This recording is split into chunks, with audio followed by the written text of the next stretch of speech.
I know it's not just about the sex, but I'm going to ask a question I imagine other people might want to know. Has your sex life improved? Oh, God, yes. If you could distill it down to three words, gestures, or expressions, how you felt before we encountered one another and began to work together, and then three words or gestures for how you're feeling now. Let's start there.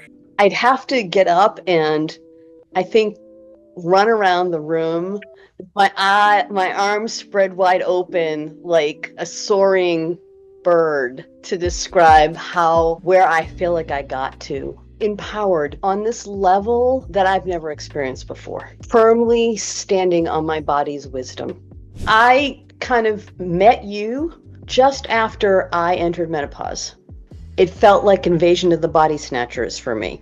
I know I needed to come to some kind of peace with that, and I had really no idea what I was doing or what that was going to look like. Had been shut down sexually, erotically for a good decade between trauma and menopause. I didn't have any older women in my life that I could talk to on that deep level. I needed community, I needed connection. And so around about that same time, Love, Sex, Goop came out. And I saw your work and I thought, I need that. That's what I need. And then what you got was multi-layered because you were part of my 6-month group program. And one of the things I loved about that cohort in particular, like you mentioned not having older women in your life, that was such a multi-generational group. I mean, there were participants from 30s up until 60s. Yeah. A lot of intergenerational wisdom being shared. And I know you really created some deep bonds in that community. What are some of the pieces of your personal puzzle that fell into place through this journey of erotic wholeness? I think there was a couple, right? So I talked about kind of menopause and how that's put on women, how that's portrayed to women. It's portrayed like it's a disease. It's portrayed like it's a death. It's portrayed like it's the end of your erotic life. It's just not true. It doesn't have to be true.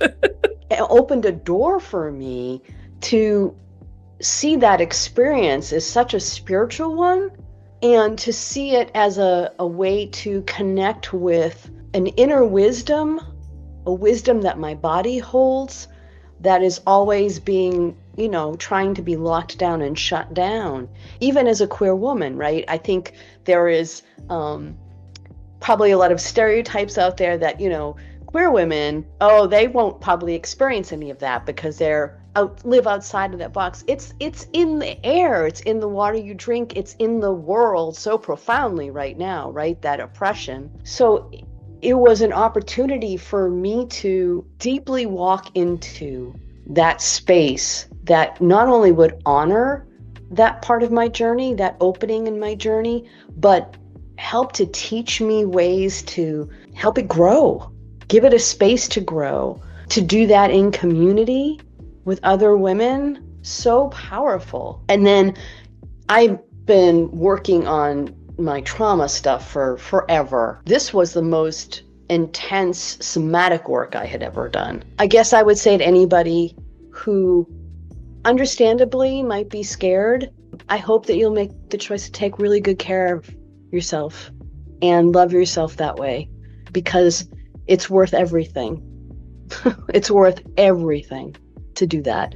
And, if I can be an example about that, that's what I want to be. Brought up very religious, had a career in religion. When I started this journey, all the trauma that comes with the ways that women in particular have been oppressed and kept from their own erotic selves. Now is the time to reclaim that.